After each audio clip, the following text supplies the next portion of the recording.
2001, eu fui designado para ir para Guarapuava.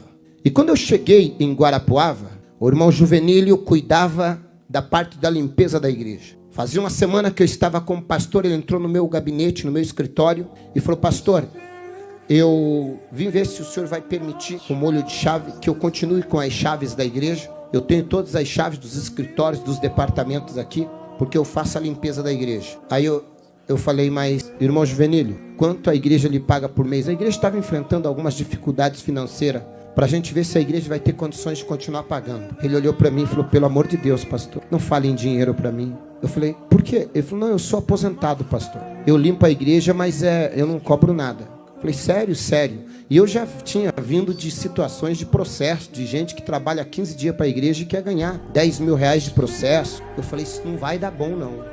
Quanto tempo faz? Ele falou: faz uns 3, 4 anos, desde que me converti. Eu falei: se esse irmão levar a igreja na justiça... Quantas vezes o senhor limpa a igreja? Ele falou: quase todo dia eu venho de manhãzinha limpar. Eu falei: piorou. Eu fiquei pensando na minha cabeça. Mas eu falei: tá bom, irmão, pode seguir então. Eu falei: eu vou observando. Que aí você vai conhecendo a pessoa e tal.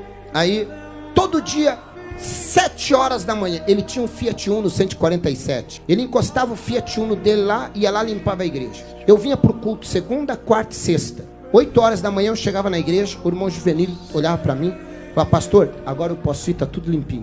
Ele entrava nos escritórios, limpava tudo, ia no altar, passava pano em tudo, deixava tudo limpo. E na época era banco de madeira, envernizado. Ele vinha, passava pano, limpava, deixava tudo limpinho. E aí ia para casa, voltava, resolvia os problemas dele pela manhã, voltava no culto da tarde. Eu fui tentando identificar se ele tinha algum perfil de amanhã ou depois levar a igreja na justiça. Eu nunca vi ele reclamando de nada. Eu falei: mas vou ficar atento. Até que um dia ele entrou no meu gabinete e falou assim: pastor, eu queria lhe pedir uma autorização. Eu falei: pois não. Ele falou: pastor, me perdoe, mas eu fiz de tudo para poder mudar um horário de consulta.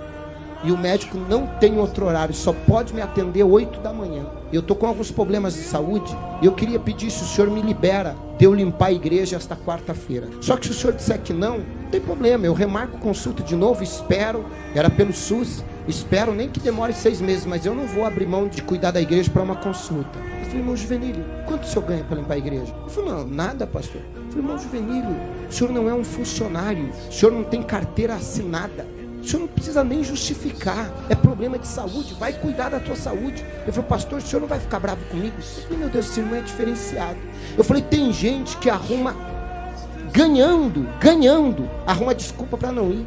Eu falei: esse irmão não está ganhando nada. Ele vem me pedir uma liberação, coisa que ele nem deveria pedir, não estava pagando nada. Mas ele veio, eu falei: não, irmão Juvenilio. Ele falou: o senhor não vai ficar chateado, pastor? Eu falei: claro que não. Eu fiquei na minha cabeça, eu estou tentando descobrir o que esse homem tem que os outros não têm. Aí tá, ele foi, o que aconteceu? Deu certo? Ah, não, pastor, já estou tomando os remédios, estou melhor. Um dia, o irmão Juvenilio atrasou para chegar a limpar a igreja. Chegou, o culto começava às 9 da manhã e ele deve ter chegado às 8, porque sempre que eu chegava, ele já estava saindo com a igreja limpa. E nesse dia, eu cheguei e o irmão Juvenilio ainda estava limpando a igreja. E como eu cheguei bem devagarinho, ele estava nos bancos lá da frente limpando a igreja. E eu vi que ele, cheguei de costas, ele estava chorando e falando sozinho. Eu falei: irmão Juvenilio deve estar passando por algum problema, ele não deve estar bem. E eu fui chegando perto dele, pé, por trás do irmão Juvenilio, vendo ele chorando, derramando lágrima e passando pano no banco.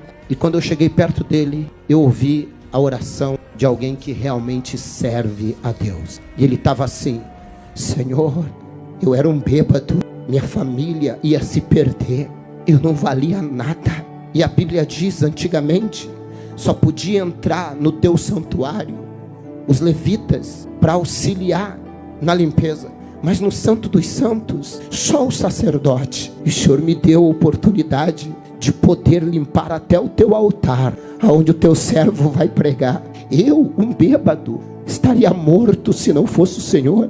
E agora o Senhor me dá o privilégio de limpar o teu templo, o teu santo templo.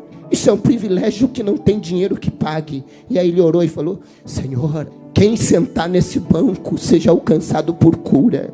Usa o pastor Alexandre hoje por milagres, para que ele seja usado, para que vidas sejam impactadas, para que eles também encontrem a alegria que eu encontrei em ti, para que eles também encontrem a paz que eu encontrei no Senhor, para que eles encontrem a vida que eu encontrei no Senhor. E ele continuou limpando. Eu falei: Senhor, eu preciso me converter.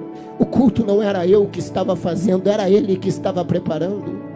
O culto era para ele, era para o Senhor. Naquele dia eu senti que nada do que eu achava que eu era. Naquele dia eu vi alguém com uma conversão muito grande. Naquele dia saiu toda a preocupação minha com respeito: esse homem vai levar a igreja para a justiça, reivindicando direito. Ao contrário, esse homem se sentia o mais privilegiado de poder fazer qualquer coisa para o reino de Deus. E cada vez que eu acho que eu sou o dono do altar, que eu sou o pastor, presidente da igreja, eu lembro dele, eu falo: eu não sou nada, eu só sou um privilegiado, que ele me deu o privilégio de assumir o altar, para falar do amor dele, para pregar o evangelho. Isso é conversão, isso é servir a Deus com alegria, isso é reconhecimento de quem nós éramos e de quem nós somos. Gratidão, gratidão. Entrai pelas portas dele com gratidão. Era ali o espírito de gratidão do irmão Juvenílio me convenceu. O espírito de gratidão me fez entender que quando você serve com amor, com temor e com gratidão, você consegue manter isso.